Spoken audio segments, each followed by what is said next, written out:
سلام خدمت تک تک شما دوستان عزیز کانال تایم یوتیوب.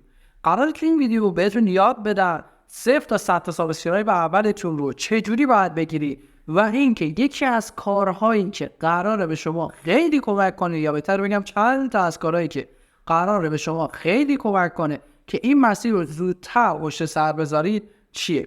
داخل این ویدیو در مورد تک تکشون باهاتون صحبت میکنم و یکی یکی قرار آموزش هاشو براتون بذارم. پس ممنون میشم ازتون با زدن دکمه سابسکرایب که در پایین صفحه میبینید از من حمایت کنید و اگر از این ویدیو خوشتون اومد حتما دکمه لایک رو بزنید تا این ویدیو به بقیه دوستانی که این موضوع رو سرچ میکنن و پیشنهاد داده بشه. ممنونم ازتون.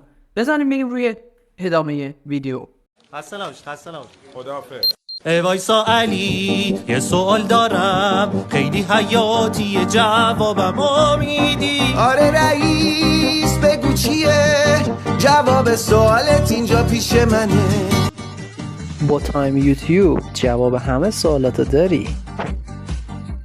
سلام رفقا، همونطور که اول ویدیو دیدین من محمد علی مرادی هستم و قراره داخل این ویدیو کامل بهتون یاد بدم چه سری چیزها نیاز یا همون پیش نیازه که شما رو برسونه به 0 تا 100 تا سابسکرایب اول. حالا 100 تا سابسکرایب اول تو اگر نگرفتی این ویدیو رو با دقت نگاه کن، چون حتما یک کدوم از اینها رو انجام ندادی. اما اگر 100 تا سابسکرایب اول رو گرفتی، با انجام دادن و رعایت کردن این چیزایی که داخل این ویدیو بهت میگم میتونی خودتو به 1000 تا سابسکرایب کردن و مانیتایز شدن به اون 4000 ساعت واچ تایم نزدیک‌تر کنی. حالا کارهایی که بعد انجام بدی رو من داخل این ویدیو یکی که قراره بهت بگم. من بچه دوربین رو میذارم اینجا، پایه دوربینم خراب شده تا بتونم راحت‌تر باهاتون صحبت کنم و یکی رو بهتون بگم.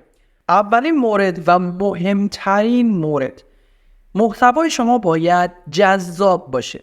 یعنی چی؟ یه مثال برات بزنم. تو اگر بری و این رو سرچ کنی، یه موضوعی رو سرچ کنی، برای مثال سعی کن نخندی رو سرچ میکنی و میری ویدیوش رو نگاه میکنی. اگر اون ویدیویی که نگاه کردی، همون اولین ویدیو، خوشت بیاد ازش و احساس آرامش بگیری، احساس سرگرمی، احساس آدرنالین توی خونه ترشح بشه و خوشت بیاد ازش، 100% میری ویدیوهای دیگه هم نگاه میکنی. چرا؟ چون خوشت اومده ازش. اوکی، پس این جذاب بودن خیلی تاثیرگذاره. حالا تو ویدیوهایی که بعضی آموزشی میذارن هم این خیلی تاثیرگذاره. برای چی؟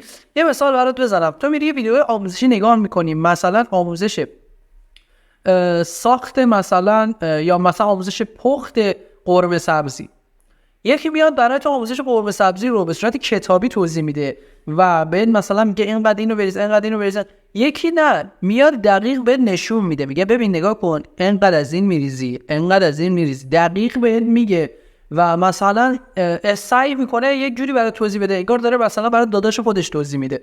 به کسی یک جوری توضیح میده انگار طرف تا به حال غذا درست نکرده.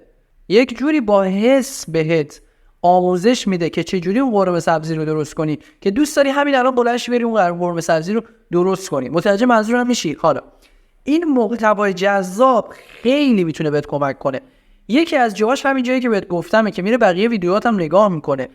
یک موضوع دیگه که هستش، تو اگر قراره یک حوزه رو انتخاب کنی بری داخلش فعالیت کنی، دقت کن، باید حتما یک وجه اشتراکی که تو رو برتر کنه از بقیه کسایی که اونجا دارن ویدیو میذارن داشته باشی که طرف بیاد ویدیو تو رو نگاه میکنه، تو رو سابسکرایب کنه به عنوان کسی که حداقل میتونه چیزهای بیشتری رو بهش یاد بده، یا به صورت خیلی خودمونی بخوام بهت بگم یک نفعی برای طرف داشته باشه. متوجه منظورم میشی؟ بذار یه مثال برات بزنم. مثلا من الان میام یه ویدیو طنز ایجاد میکنم که داخلش فقط دارم به یک سری ویدیوی سعی کن نخندی میخندن. حالا یک شخص دیگه مثلا پوریا پوتک میاد این ویدیو رو میذاره. حالا شما بیای ویدیو پوریا پوتک رو میبینی، ویدیو منم میبینی، کدومش افتضاحه؟ ویدیوی من. اگر یک بار دیگه این ویدیوها پیشنهاد بشه توی صفحه یوتیوب، روی ویدیوی کی کلیک میکنی؟ روی ویدیوی من یا روی ویدیوی اون؟ گرفتی چی شد؟ شما باید بخوای یا نخوای یک دلیلی به مخاطبت بدی که باعث بشه بیاد ویدیوی تو رو نگاه کنه. این بچه از گزینه اول که در موردش صحبت کرد. بریم سراغ گزینه بعد. گزینه بعدی که فوق العاده مهمه، تامنیل جذابه. تامنیل جذابه که یا یه حسی برای طرف ایجاد کنه که طرف جذب بشه، مثل سوالی بودن. برای مثال من مثلا ارز بیت کوین رو اینجا برای خودم میذارم، پایینش مینویسم الان وقتشه که 3 نقطه علامت سوال. برای مثال الان اون کسی که دنبال صعودی بودن یا نزولی بودن بیت کوینه، به محض اینکه اینو میبینه میزنه روش، چون میدونه که الان داخل اون ویدیو در مورد همچین موضوعی صحبت بشه و اینکه نگفته اونجا اونو بیشتر جذبش میکنه که بره نگاه کنه. حالا این تکنیکا رو کاملترش رو بعداً بهتون توضیح میدم، داخل یک ویدیو کامل بهتون توضیح میدم. اما داخل این ویدیو قراره من فقط یکی بهتون بگم چه کاری رو انجام بدید باعث پیشرفتتون میشه. یه مورد دیگه که از توی بحث تامنیل، سعی کنید تامنیلاتون رو از حالت اینشاتی دیگه درش بیارید. طبق تجربه کسایی که تامنیل هاشون رو از حالت اینشاتی و کپکات در نمیارن، بخوان نخوان در انتها کلیک خورشون میاد پایین. چرا؟ چون واقعا بخوای یا نخوای بین بنز و پراین همه بنز رو انتخاب میکنن. اوکی، اون چیزی که اون عکسی که یا اون کاور از همه چی مهمتره. من میگم همه اون چیزایی که در الان بهت گفتم بریز دور، اون کاور از همه مهمتره. تا زمانی که اون کاور تو جذاب نباشه برای طرف، روش کلیک نکنه نمیاد ویدیوی تو رو ببینه که اصلا ببینه ویدیوی تو چیز خوبی هست یا نیست. اون کسی که پشت ویدیو نشسته و داره صحبت میکنه یا هر چیز دیگه ای اصلا جذاب هست براش یا نیست. تا زمانی که این کاور جذاب نباشه اصلا انگار نه. گرفتی چی شد؟ تامنیل مهمترینه. تامنیل چیه بچه؟ هم کاور ویدیویی که ببینید، همون چیزی که شما دیدین رو روش کلیک کردید و اومدین این ویدیو رو دیدید، به این میگن تامنیل یا یک کاور جذاب که روش کلیک میخوره. شاید قشنگ نباشه، شاید خیلی چیزای خاصی رو که از نظر شما داشته باشه، اما تکنیک های تامنیل رو توش باید رعایت کنید تا باعث بشه طرف بیاد روش کلیک کنه، بخواد نخواد روش کلیک کنه و بیاد ویدیو شما رو ببین. اوکی، اینم تا اینجای داستان. حالا من اینو خدمتتون عرض کردم، چند تا مورد دیگه هستش که باید یکی با هم دیگه بریم جلو. مورد بعدی ما تگ گذاشتن. بچه تگ گذاشتن یه اصول خاص خودشو داره، نمیشه بری همینجوری برای خود تگ بذاری. مثلا من داخل این ویدیو نمیمدم مثلا تگ بذارم که چجوری از 0 تا 100 تا سابسکرایب اول رو به دست بیاری، یا مثلا ننوشتم که 0 تا 100 سابسکرایب، یا مثلا 100 سابسکرایب، یا نمیدونم خیلی چیزای دیگه، یا مثلا چگونه تامنیل بسازیم. اینا رو نذاشتم بچه. شاید داخل این ویدیو در موردش صحبت کرده باشم اما اینا رو نذاشتم. چجوری تگ بذاریم که اون تگ های ما در انتها توی سرچ ها دیده بشه و بیاد جزو رنکینگ های بالا و ویدیوهای ما هم بره توی صفحه اول سرچ که بتونم بقیه روش کلیک کنم و تامنیل نمونم اگه باشه بیان داخلش و ادامه داستان. چجوری؟ اینا هم داخل یه ویدیو دیگه کامل به توضیح میدم. چرا بچه‌ها؟ تامنیل گذاشتن تکنیکاش یک ویدیوی حداقل 10 تا 20 دقیقه‌ای زمان میبره، چون تمام تکنیکاشو میخوام بهت بگم. تگ گذاشتن تکنیک داره، اون هم باید زمان بذاریم براش. اوکی، من داخل این ویدیو مختصر و مفید سرموضوع یا سربحث رو بهت میدم، سرمبحث رو بهت میدم، بقیه‌اش توی ویدیوهای دیگه یکی به دیار میدم. حالا اگر قراره بیای ازش استفاده کنی، دکمه سابسکرایب رو بزن، اون زنگوله پایین صفحه رو بزن که ویدیوهای جدید که میاد از دست ندی و بتونی بیای ازش استفاده کنی. اینم تا اینجا.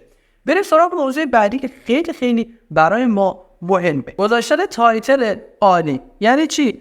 شده تا حالا بچه‌ها براتون مثلا بیاین داخل یوتیوب یک ویدیو یا یک شورت ویدیو فرقی نداره، کلیک بکنید و این صفحه لودینگش یه مقدار طول بکشه، بزنیم بیاین بیرون برید کلا. شده دیگه.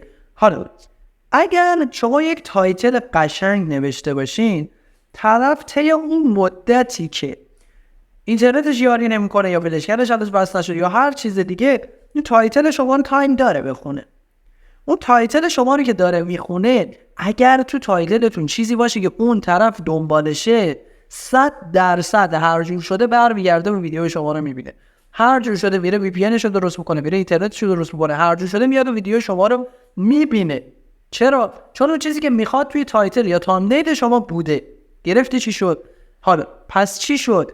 4 تا از چیزهایی که در اول تولید محتوا و گذاشتن تولید محتوا تو توی یوتیوب برای تو خیلی مهمه رو من داخل این ویدیو بهتون گفتم. به ترتیب با هم بریم جلو. یکی تامنیل بود، یکی تایتله، یکی تگ گذاشتنه و یه مورد دیگهش محتوای خوب و جذاب گذاشتن. و حالا 4 تا نکته‌ای که بهت گفتم رو یک بارم که شده روی ویدیویی که جدیدی که میخوای بذاری کامل انجامش بده و دقت کن کامل بعد از گذشت 5 روز اون ویدیوت رو برای من اگر ویوش 2 برابر حالت قادی نشد برای من ارسالش کن تا ببینم مشکلت از کجا بود. اوکی، من چون مطمئنم از این قضیه و این قضیه رو توی خیلی از کانال ها تست کردم.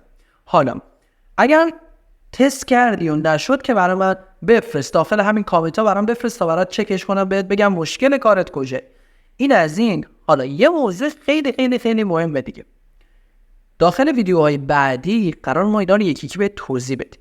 ببین یک بار بهت گفتم دکمه سابسکرایب رو بزنی، زنگوله رو بزنی و ویدیوهای جدید جا نمیمونی. اما اینجا من چیز دیگه میخوام بهت بگم.